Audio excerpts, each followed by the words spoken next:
आपने कहा कि किसी मजहबी किताब में डायनासोर का जिक्र नहीं है। अफसोस कि आज तक किसी मैथमेटिक्स की किताब में मुझे डायनासोर का जिक्र नहीं मिला।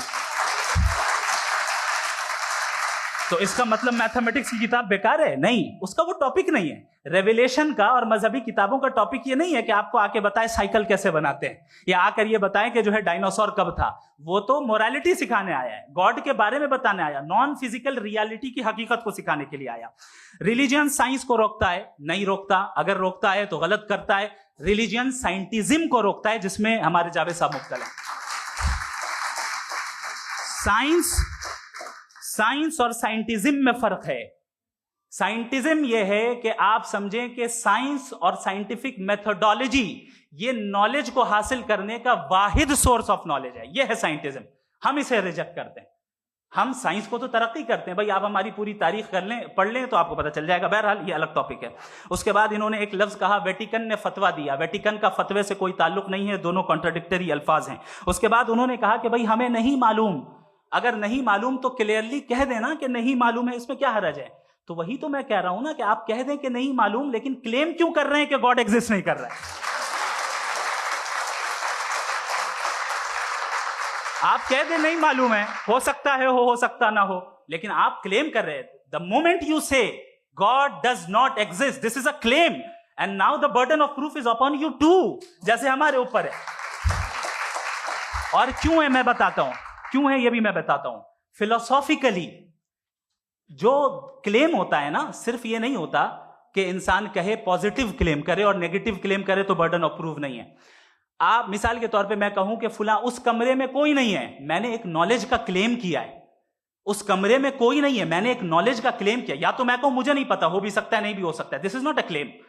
लेकिन जब मैं कह रहा हूं कि वहां कोई नहीं है, या मैं कह रहा हूं वहां कोई है, दोनों क्लेम है और दोनों के ऊपर बर्डन ऑफ प्रूफ है। हमारे ऊपर भी बर्डन ऑफ प्रूफ है। मैंने कंटिजेंसी आर्ग्यूमेंट दिया, इसे तोड़कर दिखाइए। आखिरी चीज, इन्होंने कहा कि खुदा दुनिया बनाने से पहले 150 साल पहले या करोड़ों साल पहले क्या कर रहा था। अरे हजरत, चलें बहरहाल मैं जवाब दे देता हूं। आप हमारे रिस्पेक्टेड पर्सनैलिटी हैं, अगर आप नहीं होते तो मैं इसे एंटरटेन ही नहीं करता। टाइम, ये 100 साल पहले या 100 साल बाद, पहले बाद में अभी, ये वो अल्फाज हैं जिनका ताल्लुक टाइम से है। टाइम शुरू ही हुआ है यूनिवर्स की बिगिनिंग के बाद, तो उसके पहले खुदा क्या कर रहा था? सवाल इलॉजिकल है, ये फेलेसी है। यानी आप ये कह रहे हैं कि यूनिवर्स के बनने से पहले खुदा क्या कर रहा था? टाइम के बनने से पहले, पहले का ताल्लुक टाइम से, टाइम उस वक्त था ही नहीं, तो ये सवाल ही इनवैलिड है खुदा के ताल्लुक से। दूसरी चीज, आर्ग्यूमेंट ऑफ कंटिजेंसी जो मैंने आपके सामने पेश की है, आपने बार बार ये प्रूफ किया और ये कह रहे हैं कि गॉड ऑफ गैप्स। देखिए, पहले नहीं मालूम था, साइंस ने कर दिया। सिंपल की मिसाल से मैं समझा देता हूं। जिस गैप्स की आप बात कर रहे हैं ना, साइंस उन गैप्स को जिन चीज के जरिए भी प्रूव करेगा वो कॉन्टिजेंट ही होगा। अब चाहे वो फोर्स हो, मैटर हो या एनर्जी हो। लिहाजा सवाल हमारा उस वक्त भी वैलिड होगा जब तक कि आप नेसेसरी बीइंग पे ना आ जाएं। और इन्फिनिट रिग्रेस पॉसिबल नहीं है of causes in practical world, तो जाहिर है कहीं रुकना पड़ेगा। जहां रुकेंगे वही खुदा है। दूसरी चीज, आपने ये कहा, क्या कह रहा था मैं, किस पॉइंट को? What? Oh no, after that. Just now.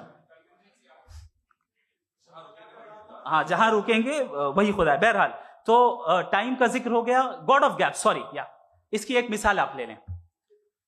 एक कार है, एक साहब ने देखा कि भाई कार जो है उसके व्हील्स कितने अच्छे लगे हुए हैं, सही जगह पे। स्टीयरिंग जो है कितने अच्छे जगह पे लगी हुई, और सीट्स कितने वेल डिजाइंड है, कितनी प्रिसाइजली ये कार काम कर रही है। तो जरूर कोई ना कोई इसे क्रिएट किया है, किसी ने क्रिएट किया है। अब जावेद साहब आए और कहे, अरे जनाब बोनेट खोलिए, इसमें इंजन है, इंजन इस कार को चला रहा है, hence prove no one has created the car. This is illogical, this is irrational. आपने इंजन के जरिए उस गैप को तो साबित किया, लेकिन क्या उससे कार की जो क्रिएशन है और उसका जो क्रिएटर है ये इम्पॉसिबल हो जाए? ऐसा पॉसिबल है? उसका सवाल खत्म हो जाए, ऐसा पॉसिबल है? नहीं। आपने गैप्स को फिल करके, कॉन्टिंजेंट चीजों से गैप्स को फिल करके हमारे ऑब्जर्वेशन को और ब्रॉड कर दिया।